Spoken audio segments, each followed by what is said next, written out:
ओम श्री परमात्मने नमः। ओम श्री परमात्मने नमः। अथ दशमोऽध्यायः। अथ दशमोऽध्यायः। विभूतियोगः। विभूतियोगः। श्रीभगवान् उवाच। श्रीभगवान् उवाच। भूय एव महाबाहो। भूय एव महाबाहो। शृणु मे परमं वचः। शृणु मे परमं वचः। यत्तेऽहं प्रीयमाणाय।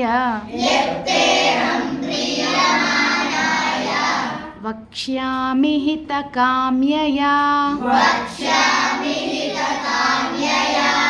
भूय एव महाबाहो शृणु मे परमं वचः। भूय एव महाबाहो। शृणु मे परमं वचः। यत्तेऽहं प्रीयमाणाय वक्ष्यामि हितकाम्यया। यत्तेऽहं प्रीयमाणाय वक्ष्यामि हितकाम्यया।